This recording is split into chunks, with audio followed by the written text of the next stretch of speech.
Well, first of all, guys, congratulations on season 2. Thank you. The 3 episodes we got are insane. Right from the beginning, I had so much fun. Yes. I'm gonna skip to the 3rd one though because I love Saw. Okay. So I have to ask about what is it about? It is clearly Saw based. Mm-hmm. So what was it about the Saw franchise that you guys were like, yes? Well, anytime we are crafting episodes, we're trying to challenge ourselves. What's a new form we can do? What's something we can do that will surprise people?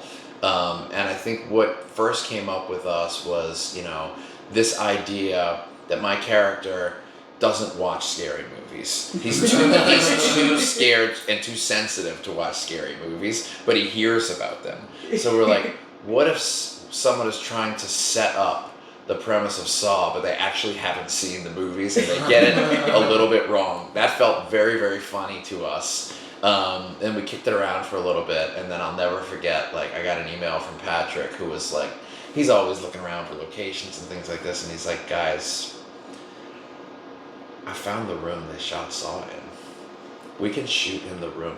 That was the actual room? We shot in the room. Oh, I would have geeked out so hard going We lost our shit. That's amazing. So at that point, we then went and called Robert Longstreet, who we had built an episode for him for our show Room 104 for HBO that I had written and Patrick had directed. We said, well, let's get the band back together and do something completely gonzo. Mm-hmm. Oh my God, that's amazing. What was it like walking into that room?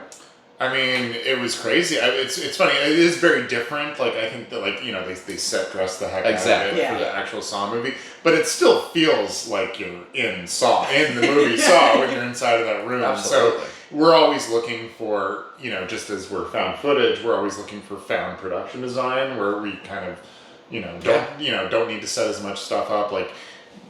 His character is one that inhabits Airbnbs, and we always love the juxtaposition of these horrible things happening where there's a life is easier by the lake, poster. A couple of gnomes hanging out nearby. And so being able to go to the Saw room, which looks beautiful, and we didn't really have to do anything besides change a light bulb. Yeah. But yeah. That's funny. That's great, man. As soon as that started, I was like, oh my God, they're doing Saw. Yeah. I was so excited. I leaned like this into my laptop. There we go. Makes us happy. The first episode is great too. I love David. I think he's so great. And you two against each other was perfect. I'm not sure how much you're going to put out there or what's out there because I don't watch trailers. I try not to. But him being a copycat, can we talk about that? I think so. People are going to. I think people are going to post after watching. Tonight, right. Yeah. Because I love seeing him meet a copycat. Well, I think we would be the first ones to admit that if we hadn't yet made the movies and the TV series and we were just casting Creep right now for the first time, we would have cast David over me. Because it's just, nobody can hold the screen, nobody can do what he can do. So, because we lost that opportunity, we thought, well, this is the second best thing we can do, is have him trying to impersonate my character. It was such an unthinkable idea for us for a while, but then we realized, well, wait a minute. There's 2 movies, there's been 6 episodes of the show. People know this lore. We're at the point where we can reference ourselves. We can be deeply self-referential. And I think people are going to get this. And we didn't know David very well. We knew he was a fan of the show. I think we sat next to him during the premiere of Creep season 1. And we were like, oh shit, David likes our stuff. Well, let's get it. It was funny because it was me and then my wife and then David. Yeah. And there's a moment in the last episode of season 1 with Mark's character and his mom where during the episode, David leans over to me and goes, "You're so fucked up." Before you had met. Before I ever met him or anything. And so I was like, oh, okay. He's one of our brothers.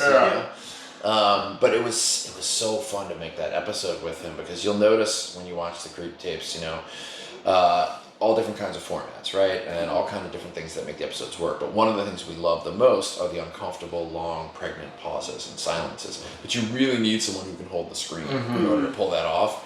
And David afforded us that in spades in that one. It was so fun to see you two, especially the bathtub scene. I was dying. I was like, oh my God. Making David uncomfortable, his character uncomfortable. I was like, this is exactly what he would do. It is so perfect. So glad you liked it. So good. And what I love about, like, speaking of the mom episode, right, that really did kind of open up a little bit more. We kind of feel like we get to know maybe parts of why you are the way you are in this. Are we going to explore, you think, more, like, maybe not backstory, you know, get to I think it's fair to say that the mythology of who he is and where he comes from will take another step in that direction 100%. in this season. You haven't seen that episode yet. No, I was like, if they only give us 3, what are they keeping from us? So, is there one coming up that you can tease that I haven't seen that you're maybe most excited about? Let's see. What could we tease without being too spoilery? It's hard, yeah. So you saw Wes Yep. with the cops. You saw That was crazy. The Saw episode with Mark, and then you saw David's episode. Okay. I don't want to tease that. There's like, it's hard to make the details. I know. I think the big tease is, though, that you will get a little bit more of the history and family lore. 100%. Oh, I'm so Yeah. excited. Yeah.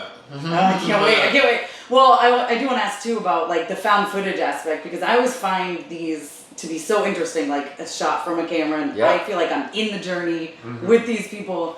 What do you think it is about that genre that has fans just so in love with it? I mean, I think there's an intimacy to that genre that doesn't exist when it comes to, like, these bigger movies where you almost feel the artifice of it even more. I mean, one thing that we have going for us outside of it being a very freeing genre to work in creatively is you know, I think people feel the fact that it's just our small crew and then you, the audience, and then if you're the person watching it, you're the other person in the room essentially. So it's almost like it's like a 3D experience. Like, if you're willing to give in and think, okay, what I'm watching could be real, you know. I think there's nothing to hide behind. There is no good lighting.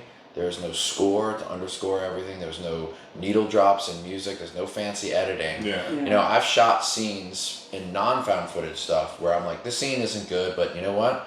I'm going to do the right editing, the right color correct, the right score, and I'm going to make it better. We have none of those tools. Yeah. So we hold ourselves to this high candle. What you get on set, if it's not true, real, interesting, funny, you're just going to hit the floor with a thud. And I think audiences sense that. So when it's good, it's so exciting. When it's bad, it's so fucking bad. And that's what's so cool about the form. You know? So is it you? Are you filming all the time, or do you have people filming? So I film most of the time when it's me, and then the actors, we offer them the option. Like, if you want to film and you really like this and feel it, great. If you don't want to, Patrick will hold the camera right next to them sometimes, and sometimes there'll be like a trick shot, you know. We'll do a camera handoff or something like that. All kinds of things. I mean, you're gonna see some BTS stills from some of these episodes where it's just like the Olympics that we go through, because there's only 5 of us on set in order to make some of these things work, you know, I mean, it's so ridiculous. We look like 12-year-olds. Yeah. And it is an added layer that we're asking of any actor of, like, not only are we having you ask you to act, but it's also like, do you know how to hold a camera? Do you know how to zoom this old, 15-year-old camera that we're still filming this with? Yeah. And everyone knows how to do that. Yeah. I'd be like, But a lot of the actors, surprisingly, they love it and they get into it. Yeah. Oh, I love that. Yeah. I love it. What are you guys excited for people to see, fans to see tonight? I mean, I just think the diversity of these episodes, and I think, like, there's a fun collective surprise to be had in each of these episodes. That's right. That I'm so excited to experience with an audience. Yeah, I would say if you liked Creep Tape Season 1, but you were worried that it could get repetitive in terms of the form, this is our answer to that. Come tonight. Yeah, that'd be, and we'll show you how we've been really trying to keep surprising and doing different things. Yeah, you guys have a lot more stuff brainstormed for maybe more. Dude, we have like 60 episodes in our document of stuff we want to make. Like we hope to make a season of the show every year in November until we're dead. Oh my god, well, I will watch every single one of those. I love it.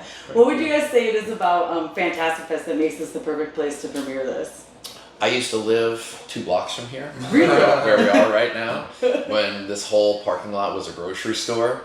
Then it became the Alamo Draft House. Then it became like the home of Gonzo Cinema. So not only as a homecoming for me, but what Patrick and I have learned, and was such a surprise to me, is not only the loyal fan base of horror and found footage fans, but the sweetness. Yeah. There's so much heart and love and appreciation for what we do. Like we not only get I love it, we get thank you so much for making this, and it's just like, God, it's just so wonderful. Yeah, there's sort of an acceptance and folks recognizing that we made something that was different, you know, and so I think like being appreciated for that is so special. And then just best audiences in the world for horror. I mean, we premiered Creep here in 2014.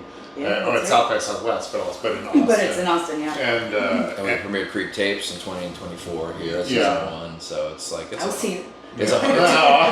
a home for us. Yeah, you know? Keep Austin weird. Well, I guess we're doing our part. You know? Yeah, absolutely. Yeah.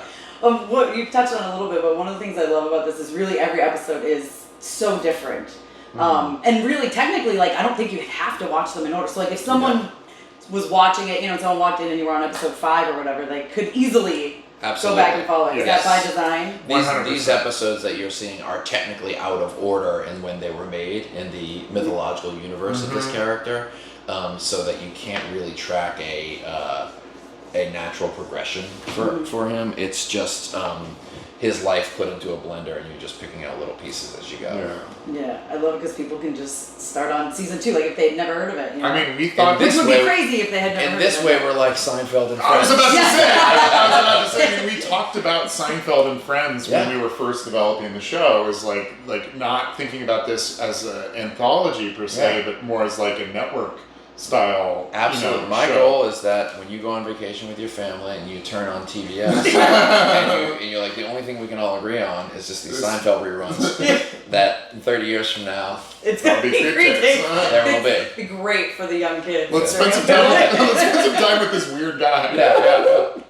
But he's so fun. I do want to know, what do you like love about him? Because he's so awkward, and obviously he's not the best guy, but like I'm sure you gotta love something about him, right? I love him, and I think that what I continue to discover about him is that he really is in many ways a super hyperbolized version of some of the things that exist in me that I either try to hide from people, or that I'm lightly ashamed of, or that I actually like about myself. You know, the people pleaser, some of the coming on too strong, intimidating people. I'm a real early hugger, and I've noticed it like makes people uncomfortable sometimes. So to be able to use that, face that in me, dial it up to 1,000, and rather than worry about it, just celebrate and have fun with it, is I think part of what people are connecting to, either consciously or subconsciously.